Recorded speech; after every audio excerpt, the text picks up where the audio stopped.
Did something come in the mail today? Did something come in the mail today?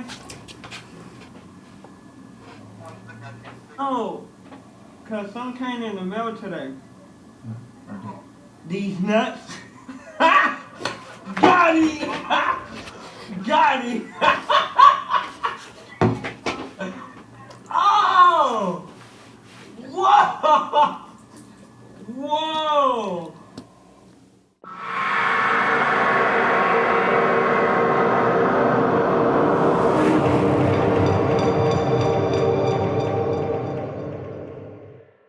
Hey, welcome to part 2 of this video. The last time we took a look at this track, it's called Bump, we had to replace the kick plugin, the bassline plugin, and a whole bunch of channel strips, bus compressors, and a few other VSTs that I had to replace. So just a reminder what the track sounds like. This is the track.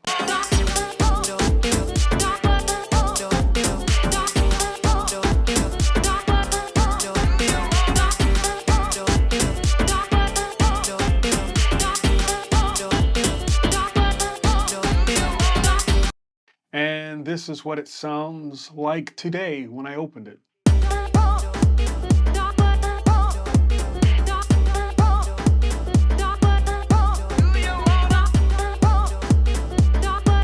Now, just remember the kick was not there. That's the default kick when you load up the plugin. And the bass line, I'm going to be using Massive for the bass line. That you can't even hear. But that's what it sounds like today, so that's what we're working with. So just to recap, just to show you what was done, I had to replace everything.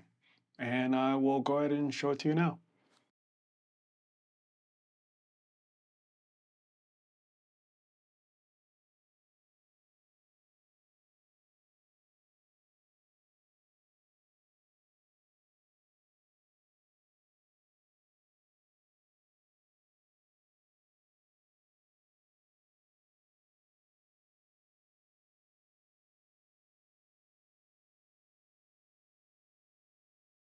Okay, so we got that done.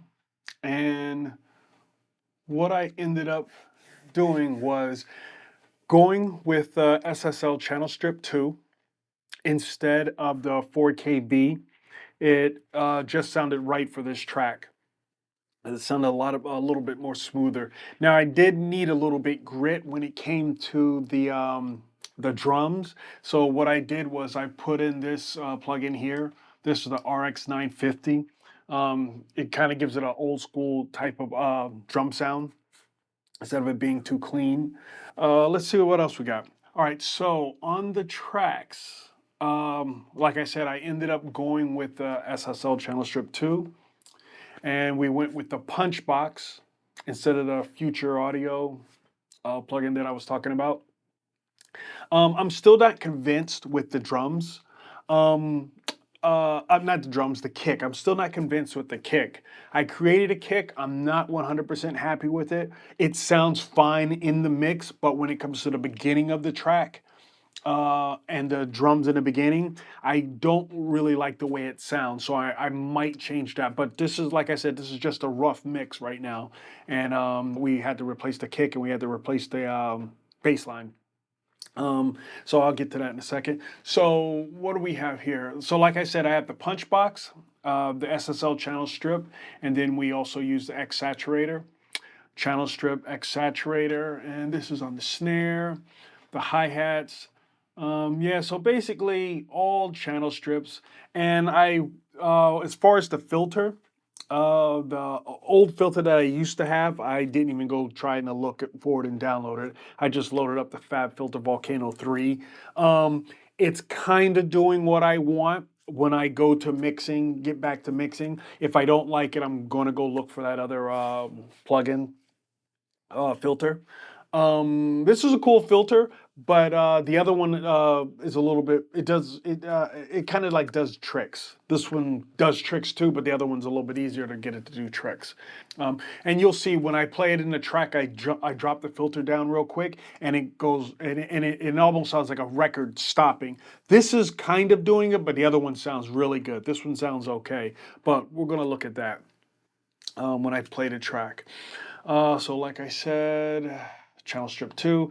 So when it came to the bass line, I have two pieces of bass line material on top of each other. Now the Massive X is not the main part of the bass line. This is just putting in like a little knock. I'll play that for you in a second. But the bass line the bass synthesizer that I ended up using was the Monomint by Softtube. I really love this plugin when it comes to bass. It's so easy to get a nice, easy bass line. It has so many features. It's easy to work with. It just sounds really good. And I always go to this, and I'm glad I got it. But it's definitely easier than Massive, but Massive just does a whole bunch of craziness. This is just straight up bass line, and it sounds really good. Let's see what else we got. I using my bus compressor on my buses. On this track here, I am using the Rolltech EQ. I really love this one. It's a Pultec style EQ. This one really sounds really nice. When I listen to the rest of them, I love the way this one sounds. And a lot of people say the same thing. Scroll down. I'm using it on a piano. Yeah, I have two pianos and they're EQ'd separately. That's why I didn't put it on the bus. Give it a slightly different sound, more stereo feel. All right, so I can go ahead and play it for you. I am using the new G3 multi-bus compressor. I did have the Bus 2 compressor on there, and I wasn't going to use this, but then I decided to turn off the low end. And when I turned off the low end, the lows in this track are fine. When I turned off the low end, the lows stuck right back out. And all I'm doing is using the multi-band compression of the mids and the highs. When I go to when I'm done mixing and I go to mastering, I might turn that low end back on, but for right now, it is off. It's giving me the sound that I want just using those two bands, the mids and the highs. All right, now I am going to play this for you. Now I did the original version sounds really tinny, empty. The drums don't punch out, um, uh, and it just sounds tinny, flat. It doesn't. When you look at the total balance control, you're going to see what it sounds like. Matter of fact, let me go ahead and play it for you now, just so you can see. It's really tinny. Let me put on the headphones.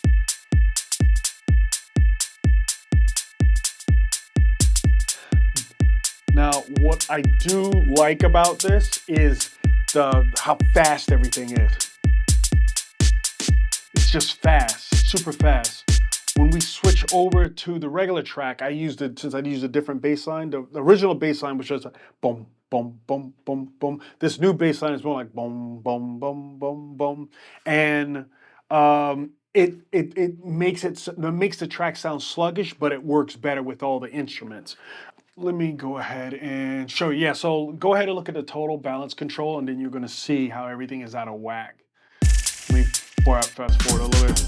This is the original. I love the hits. Love that. Sounds a little bit different in the new one. It sticks out more, but I might try to recreate that. But like I said, this is just a rough mix. Fast forward that a little bit. Now, if you look at the total balance control, this is all off whack. This is too high, the highs.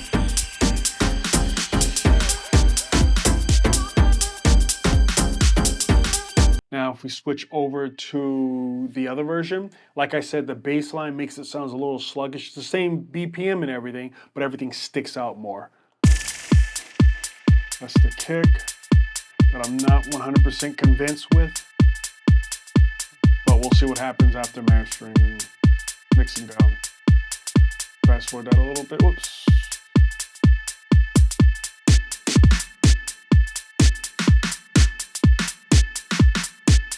Matter of fact, let me bring everything back to the beginning. All right.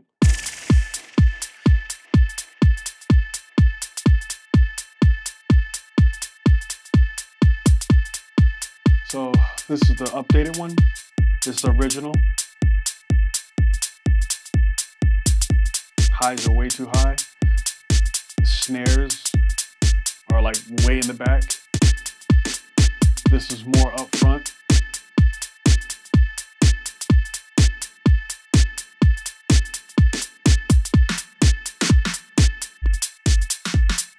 Again, push back.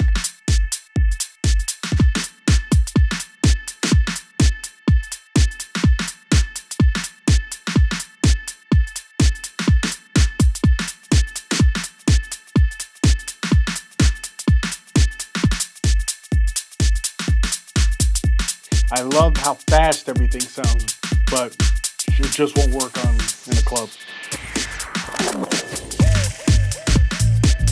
This is the new bass line. The other bass line just doesn't work. It was more like a hit. I like that hit, but this was supposed to be part of a combined bass line. And I didn't make 2 layers. I made 2 layers, but I didn't make a separate layer for the low end and the high end. I just made 2 sounds, put them together.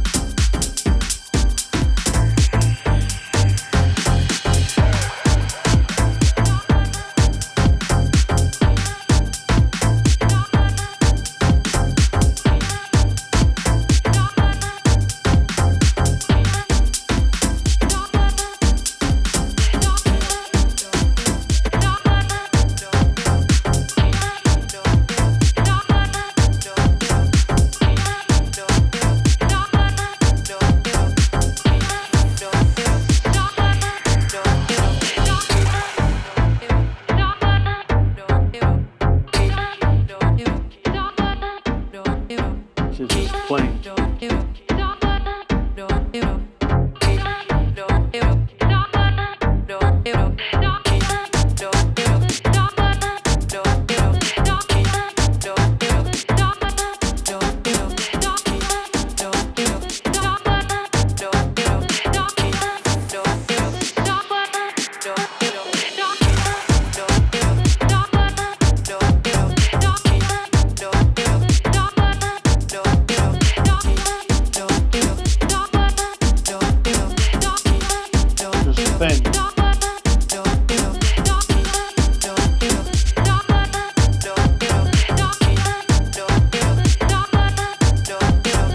Takes a while for that total balance control to level back up, but you can see it's going all in positive positions.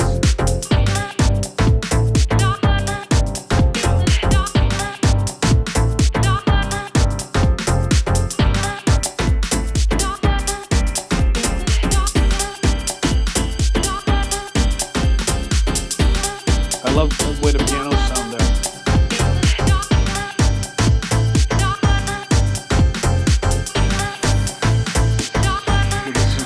More balance.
It's like night and day.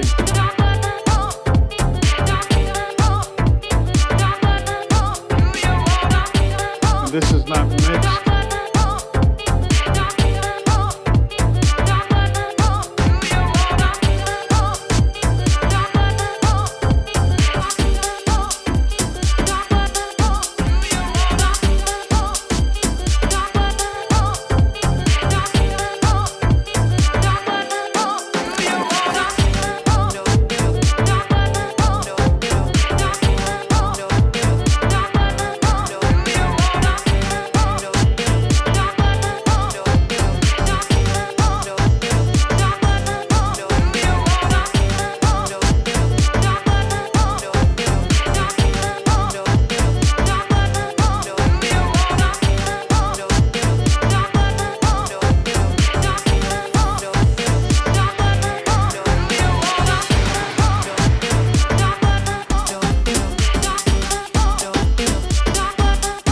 I think you get the idea.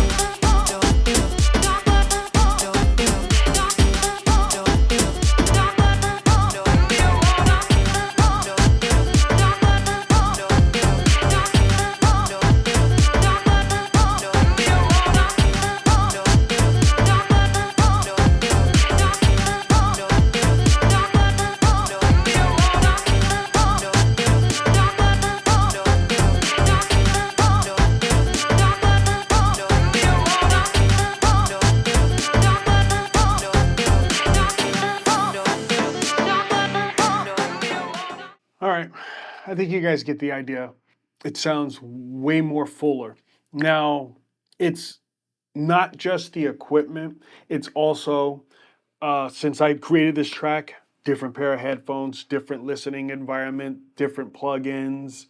A lot of things make a difference when it comes to the way it sounded before and then the way it sounds now. So it's not just the plugins. But the plugins, when you know how to use them, if you know how to use them, does make a huge difference. So the next thing that I have to do is just go ahead and mix it down. I have to do a lot of automation also. So I have to do automation and then the mix down. So I hear a lot of things that just sit there and I'm like, that needs to be automated. So I have to do a lot of, that's the next thing I'm gonna show you guys, all the automation and the mix down.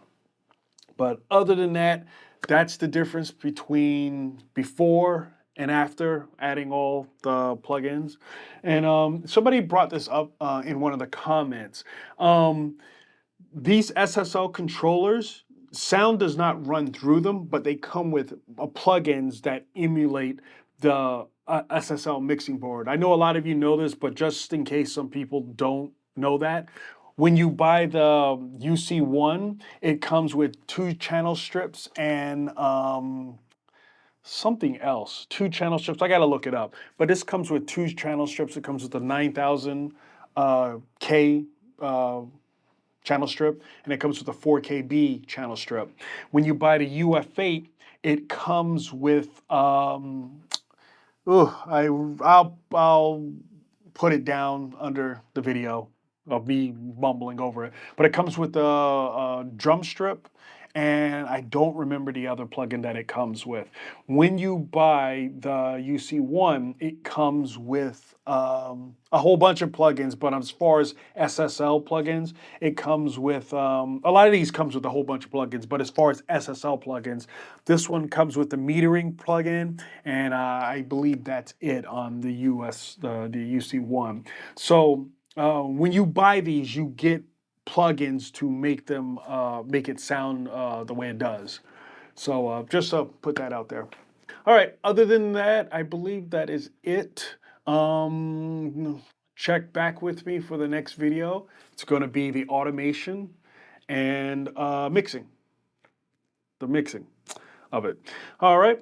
Thanks again for checking me out. Like I said before, if anybody needs any production work, mixing, mastering, do me a favor, hit me up. I also do remixes. So other than that, I believe that's it. Take it easy. Peace.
for today? These nuts. Got him! Yeah, you did. You got him. You got him again. You got him again. Oh! Whoa! Oh, you got him again. Whoa!